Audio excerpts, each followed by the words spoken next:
This is Joanne B. from My Favorite Things with a Feature Friday video about paper piecing. For today's project, I've reached for my mind's eye Love Me 6x6 pattern paper and Pure Innocence Love You With All My Heart. I've also grabbed one of my favorites, the File Tab Dynamics, for sentiment placement a little later on. To get started, I dug through the paper pack and picked a few that I liked. Okay, now let's start stamping.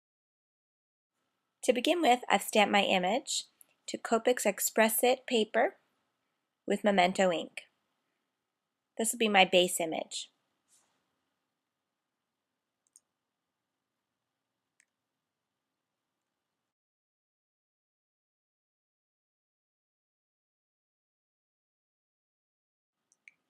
Now I'm going to stamp different pieces of the image to different pattern papers to create my paper pieced image. To begin with, I'm going to start with the small heart to this little text printed paper.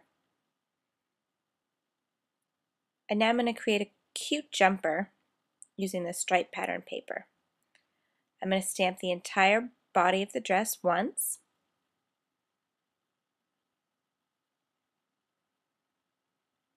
And then I'm going to get just her tiny cap sleeve pointed in the opposite direction. You'll see why this is important at the end of the project. You'll also want to go back and stamp an extra set of arms, hands, or legs, depending on what will be covered up by your pieced elements. Two really important tips for you about how to cut out these pieces. First is you want to travel directly along the stamped line, not inside of it, or else you will find a gap between your paper pieced and the stamped image. Also, you'll see that I'm turning the paper instead of turning the scissors. This will assure for the absolute smoothest and most even looking cut.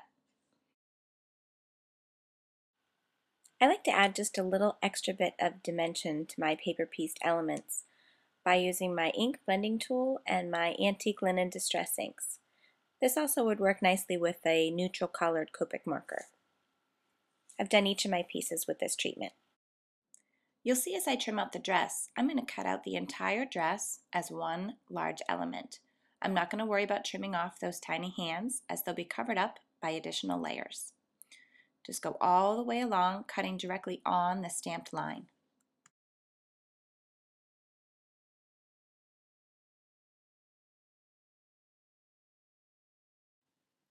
The next step is to fully color in your base image.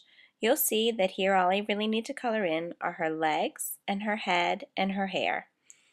I'll be adding all the other details in just a bit. Trust me when I say you want to first color and then apply your pattern paper.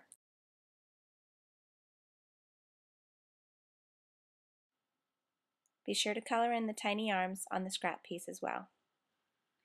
Now we're ready to start putting everything together.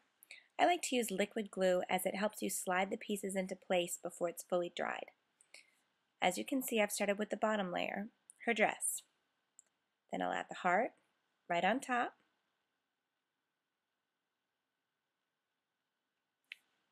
And then those extra tiny little hands and arms.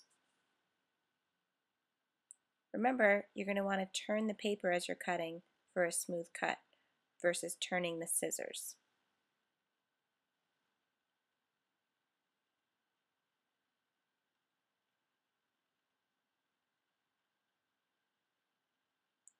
And then I'll add that arm right in place with just a touch of liquid glue.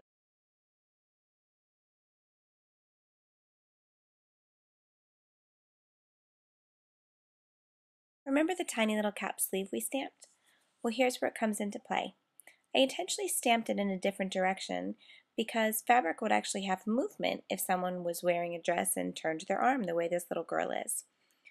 So now when I place the cap sleeve on top, it covers the seam where her arm is and gives a more realistic effect to the cap sleeve. There we go. Last, but certainly not least, we just need to apply that last teeny tiny hand over the far edge of the heart. Just a dab of liquid glue and slide it right in place on top. Finish. Okay, now let's take a look at the finished card.